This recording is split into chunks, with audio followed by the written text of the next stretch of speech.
Hi, Billinghurst Bighorns. This is your notes for Scaterplots on your ISN page 50, and then you will do page 51, trend lines.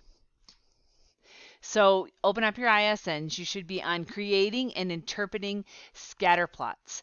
You should have already watched a video, so you have a little bit idea of what a scatterplot is, and these are your notes. A scatterplot is a graph with points that are plotted that shows a relationship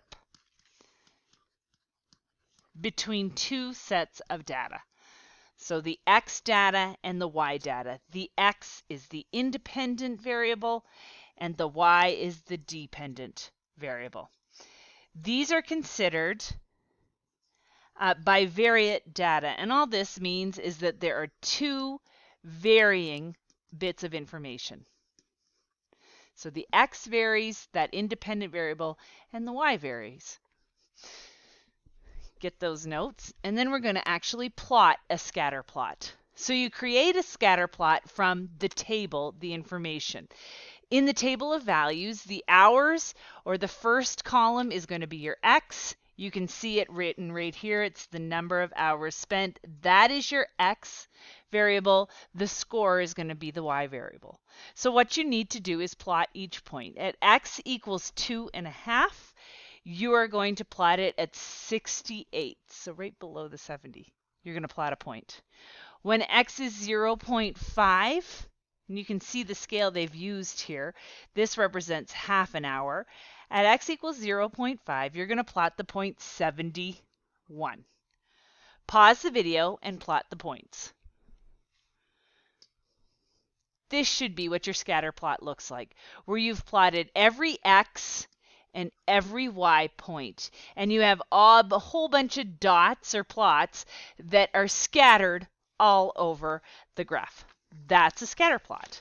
When you're looking at these scatter plots, you should be able to see that there's an association between the data that you've plotted. If you look and you know that the horizontal is the X and the vertical is a Y, you can see there's a trend that's happening here. This is called a positive association. And what that means is as X increases, Y increases. Kind of looks like a positive slope. Oops. Spell it right. When you're looking at this scatter plot and you're looking, there's an association and there's a trend that's happening here, it's called a negative, and it actually looks like a negative slope. So as X increases, Y is decreasing, whatever the Y represents on the X and Y axis. When you see these points all over the place, all that means is there is no relation. There is no association between the X and the Y variables. No relationship. So get these into your notes. And then we're going to, you should be on the same page. We're going to fill out this. A cluster, when you're looking at these scatter plots, a cluster is a set of closely grouped data. The data can cluster around a point, or it can look like a line. An outlier is the data point that is very different than any of the other points. Okay, if there seems to be an association and then there's one point, like in the example below, that's way off and doesn't look like anything else, it's called the outlier. This outlier right here is at the point when X is 35, Y is 28. This is an outlier because it doesn't look like anything else. The clusters can be seen here. There's a cluster right here that seem to be associated in this group, and then there is another cluster right there. So clusters are just groups of points that seem to be associated with a line or a different point. When we're looking at scatter plots, sometimes you can create a trend line. It is a straight line that comes as close to the points as possible as on the scatter point. There are approximately the same number of points above and below the line. Okay, ignore any of those outliers that do not seem to be following the trend. So in the graph below, you can kind of see that there is a trend. There is a positive trend. As X is increasing, the age of the car is getting older, the cost of the repairs is going up. It's a positive association. So if you want to make a trend line, what you want to do is draw it with equal above and equal below. So I'm going to try and draw this line. Okay, so that's what it's going to look like. It kind of hits equal above and equal below. Now, if you have a line, you should be able to write an equation of that line. You're going to find the slope. Remember, m is y2 minus y1, the change in y, over the change in x, x2 minus x1. So I'm going to look for 2 points that I can kind of see on this line.